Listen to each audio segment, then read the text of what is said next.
am writing this under an appreciable mental strain, since by tonight I shall be no more.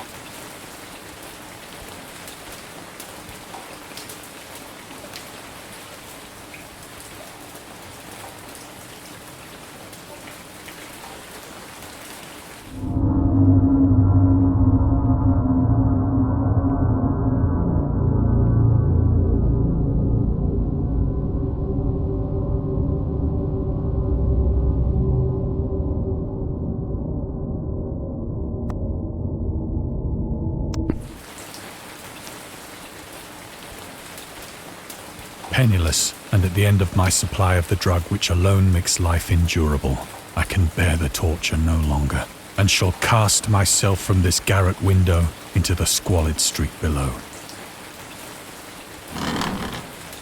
Do not think from my slavery to morphine that I am a weakling or a degenerate.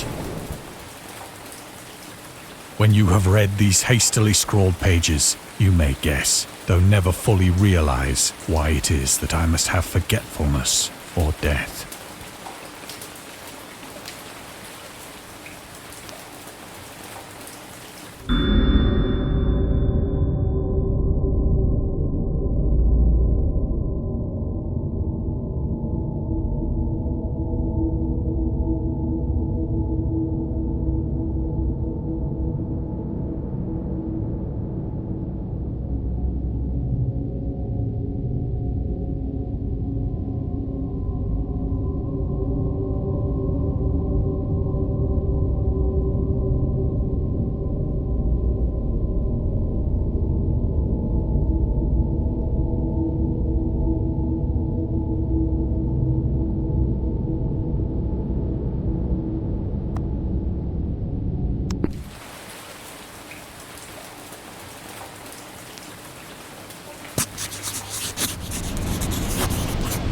It was in one of the most open and least frequented parts of the broad Pacific that the packet of which I was supercargo fell a victim to the German sea raider.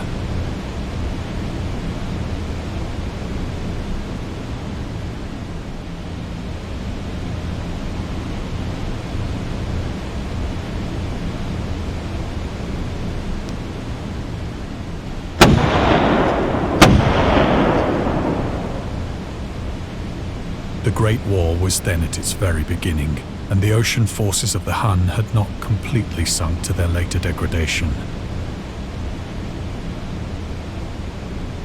So that our vessel was made a legitimate prize, whilst we of her crew were treated with all the fairness and consideration due us as naval prisoners.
So liberal, indeed, was the discipline of our captors, that 5 days after we were taken, I managed to escape alone, in a small boat, with water and provisions for a good length of time.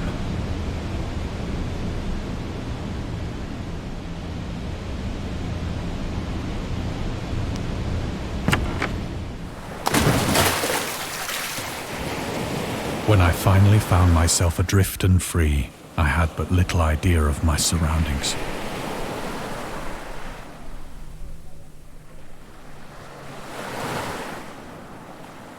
Never a competent navigator, I could only guess vaguely by the sun and stars that I was somewhat south of the equator.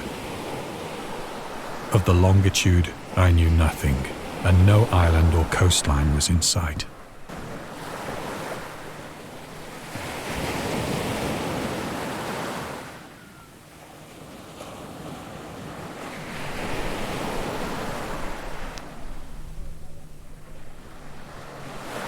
The weather kept fair, and for uncounted days I drifted aimlessly beneath the scorching sun, waiting either for some passing ship or to be cast on the shores of some habitable land.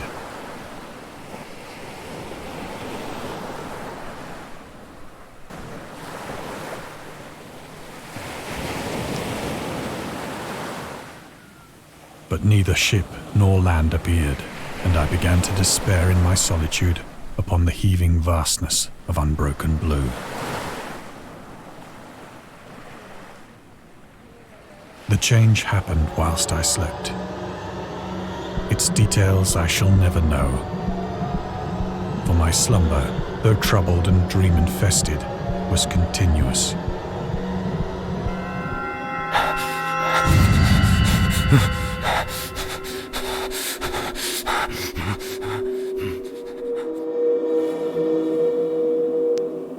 When at last I awoke, it was to discover myself half sucked into a slimy expanse of hellish black mire, which extended about me in monotonous undulations as far as I could see, and in which my boat lay grounded some distance away. Though one might well imagine that my first sensation would be of wonder at so prodigious and unexpected a transformation of scenery, I was in reality more horrified than astonished. For there was in the air and in the rotting soil a sinister quality which chilled me to the very core. The region was putrid with the carcasses of decaying fish and of other less describable things which I saw protruding from the nasty mud of the unending plain. Perhaps I should not hope to convey in mere words the unutterable hideousness that can dwell in absolute silence and barren immensity. There was nothing within hearing and nothing in sight save a vast reach of black slime. Yet the very completeness of the stillness and the homogeneity of the landscape oppressed me with a nauseating fear.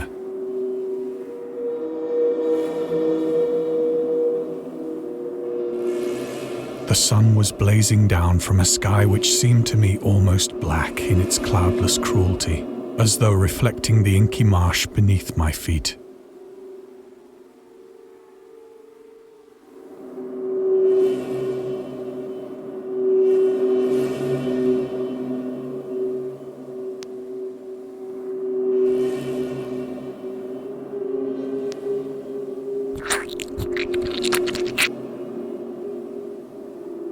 As I crawled into the stranded boat, I realized that only one theory could explain my position.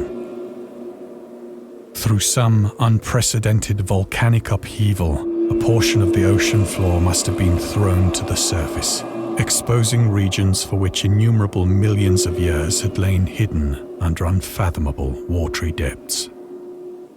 So great was the extent of the new land which had risen beneath me, that I could not detect the faintest noise of the surging ocean, straining my ears as I might. Nor were there any seafowl to prey upon the dead things.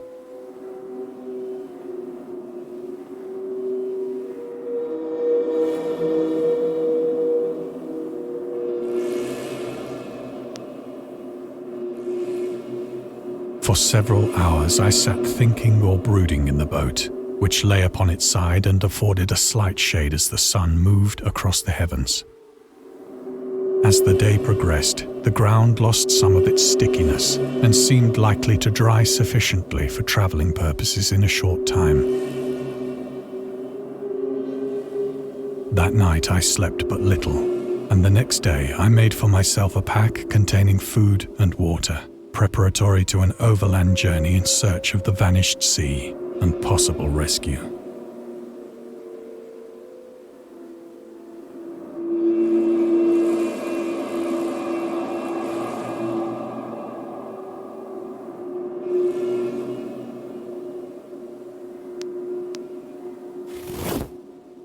On the third morning, I found the soil dry enough to walk upon with ease.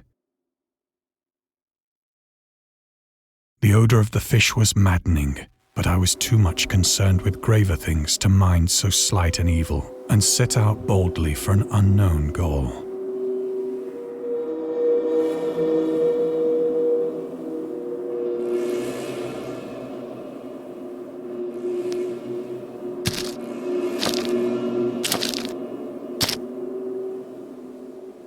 All day I forged steadily westward, guided by a faraway hummock which rose higher than any other elevation on the rolling desert.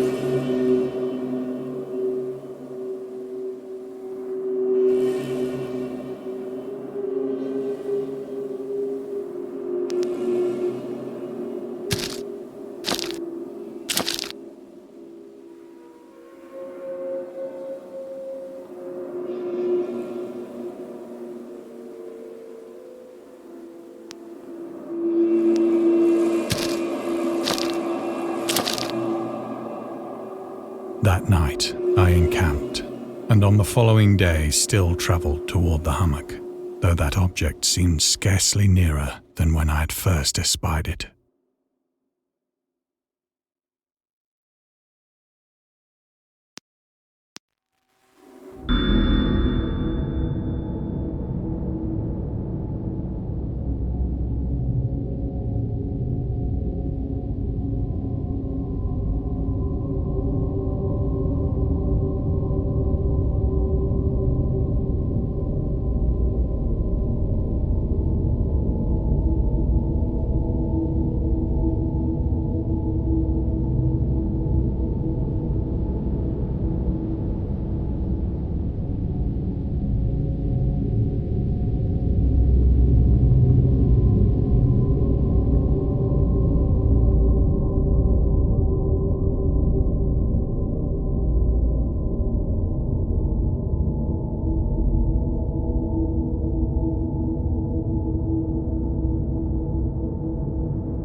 By the fourth evening, I attained the base of the mound, which turned out to be much higher than it had appeared from a distance. An intervening valley setting it out in sharper relief from the general surface. Too weary to ascend, I slept in the shadow of the hill. I know not why my dreams were so wild that night, but ere the waning and fantastically gibbous moon had risen far above the eastern plain, I was awake in a cold perspiration, determined to sleep no more.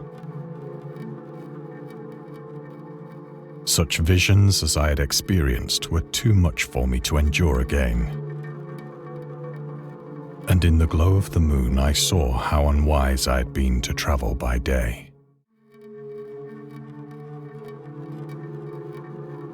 Without the glare of the parching sun, my journey would have cost me less energy.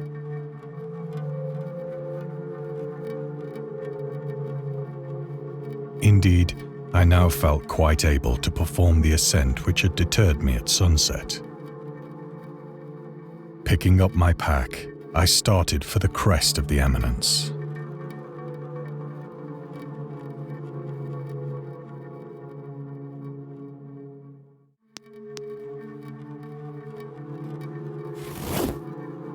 I have said that the unbroken monotony of the rolling plain was a source of vague horror to me.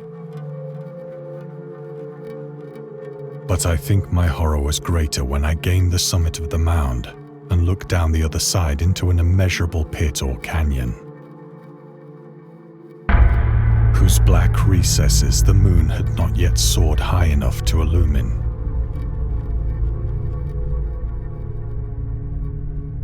I felt myself on the edge of the world, peering over the rim into a fathomless chaos of eternal night.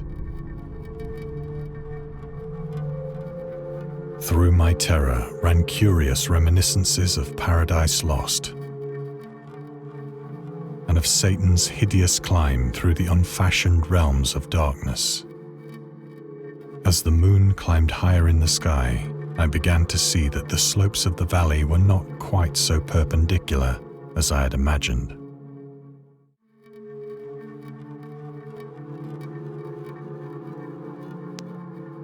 Ledges and outcroppings of rock afforded fairly easy footholds for a descent, whilst after a drop of only a few hundred feet, the declivity became very gradual.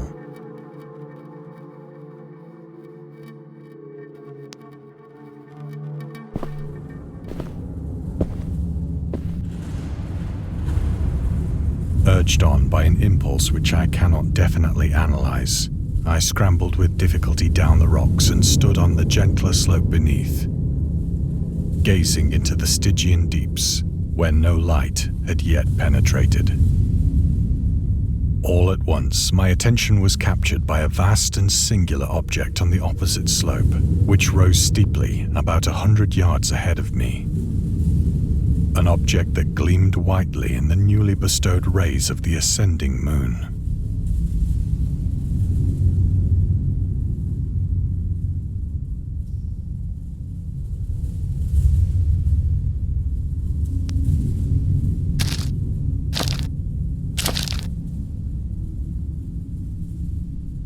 That it was merely a gigantic piece of stone, I soon assured myself.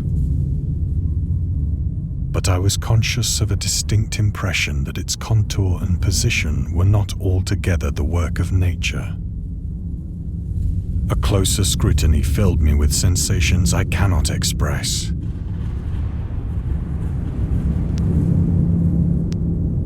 For despite its enormous magnitude, and its position in an abyss which had yawned at the bottom of the sea since the world was young,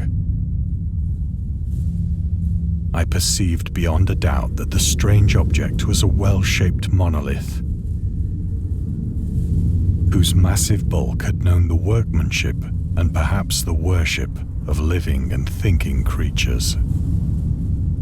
Dazed and frightened, yet not without a certain thrill of the scientist's or archaeologist's delight, I examined my surroundings more closely.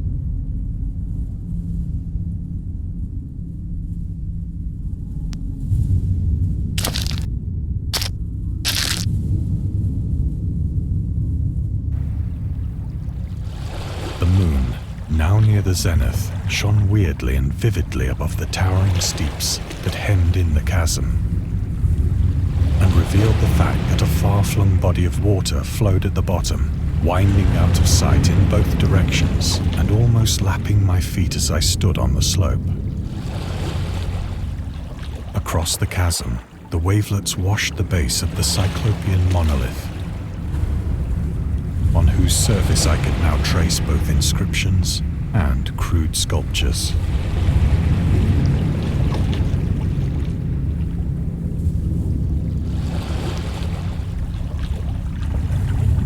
The writing was in a system of hieroglyphics unknown to me and unlike anything I'd ever seen in books, consisting for the most part of conventionalized aquatic symbols such as fishes, eels, octopi, crustaceans, mollusks, whales, and the like. Several characters obviously represented marine things which are unknown to the modern world, but whose decomposing forms I had observed on the ocean-risen plain. It was the pictorial carving, however, that did most to hold me spellbound.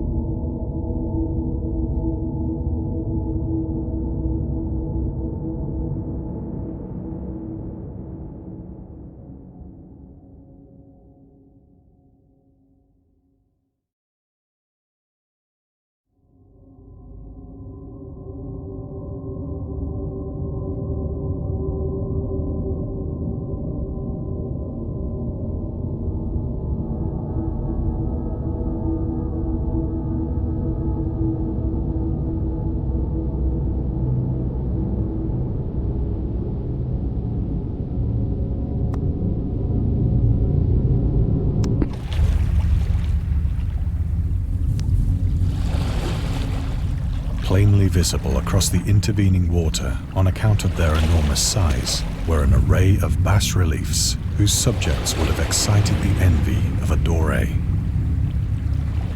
I think that these things were supposed to depict men, at least a certain sort of men. Though the creatures were shown disporting like fishes in the waters of some marine grotto, or paying homage at some monolithic shrine which appeared to be under the waves as well. Of their faces and forms I dare not speak in detail, for the mere remembrance makes me grow faint. Grotesque beyond the imagination of a Poe or a Bulwer. They were damnably human in general outline, despite webbed hands and feet, shockingly wide and flabby lips, glassy, bulging eyes, and other features less pleasant to recall. Curiously enough, they seemed to have been chiseled badly out of proportion with their scenic background. For one of the creatures was shown in the act of killing a whale, represented as but little larger than himself. I remarked, as I say, their grotesqueness and strange size, but in a moment decided that they were merely the imaginary gods of some primitive fishing or seafaring tribe. Some tribe whose last descendant had perished eras before the first ancestor of the Piltdown or Neanderthal man was born.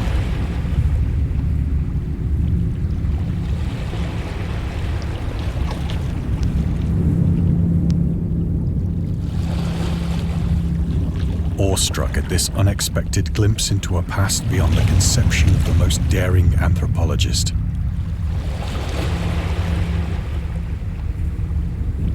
I stood musing whilst the moon cast queer reflections on the silent channel before me. Then, suddenly, I saw it. With only a slight churning to mark its rise to the surface, the thing slid into view above the dark waters.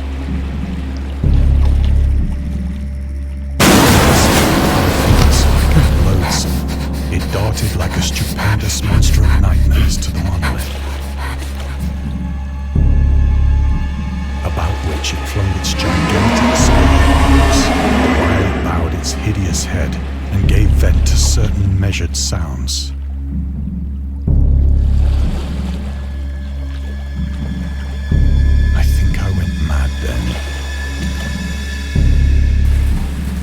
Of my frantic ascent of the slope and cliff, and of my delirious journey back to the stranded boat, I remember little.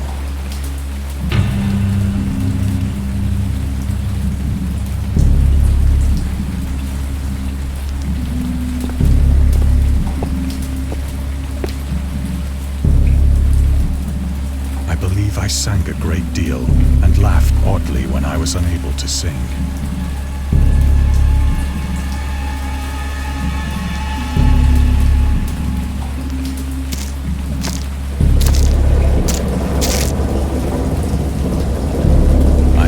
Distinct recollections of a great storm sometime after I reached the boat. At any rate, I know that I heard pearls of thunder and other tones which nature utters only in her wildest moods.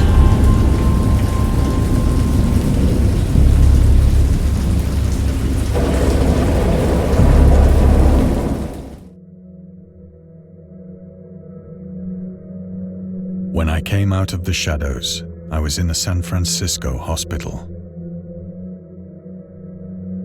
brought thither by the captain of the American ship which had picked up my boat in mid-ocean. In my delirium, I had said much, but found that my words had been given scant attention.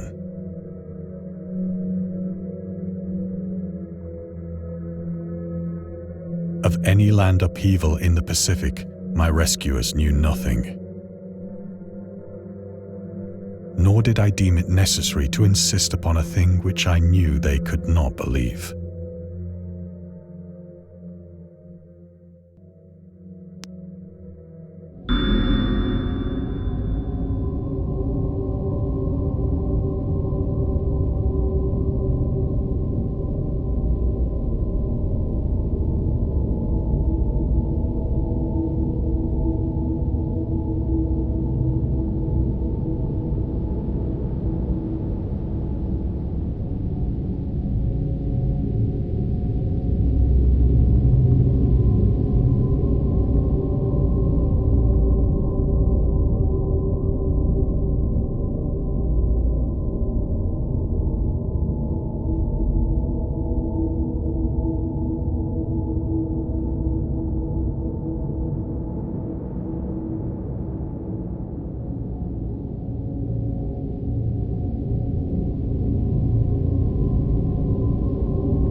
Once I sought out a celebrated ethnologist and amused him with peculiar questions regarding the ancient Philistine legend of Dagon, the fish god.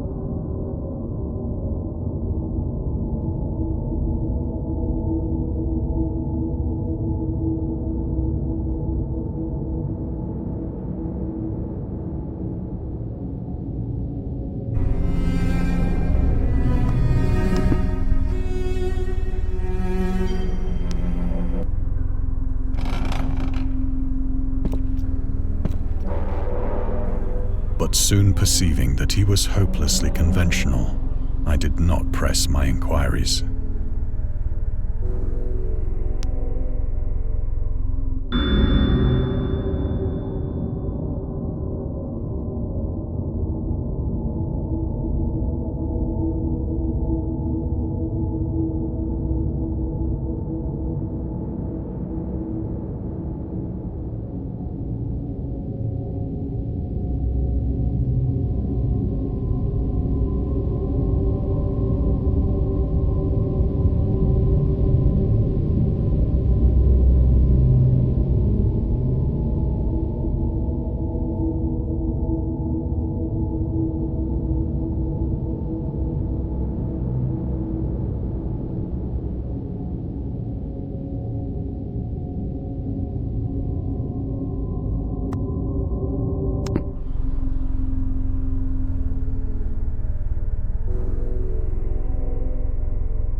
It is at night, especially when the moon is gibbous and waning, that I see the thing.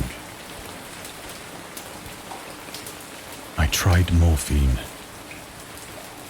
but the drug has given only transient surcease and has drawn me into its clutches as a hopeless slave. So now I am to end it all, having written a full account for the information or the contemptuous amusement of my fellow men.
Often, I ask myself if it could not all have been a pure phantasm.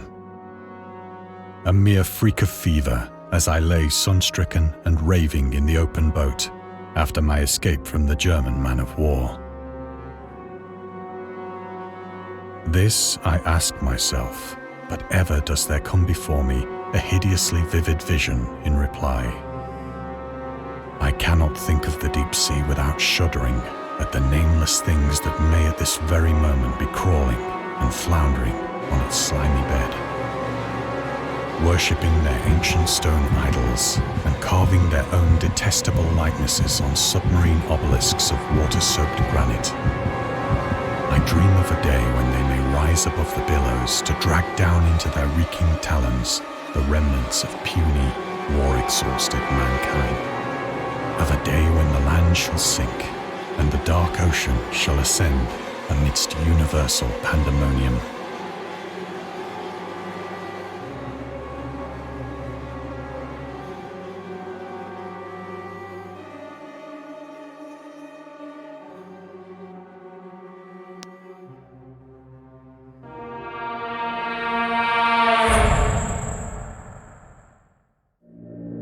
The end is near. I hear a noise at the door, as of some immense slippery body lumbering against it.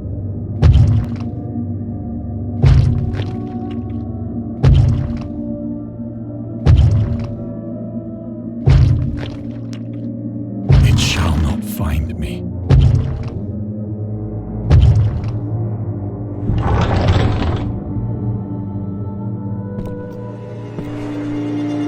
God, that hand!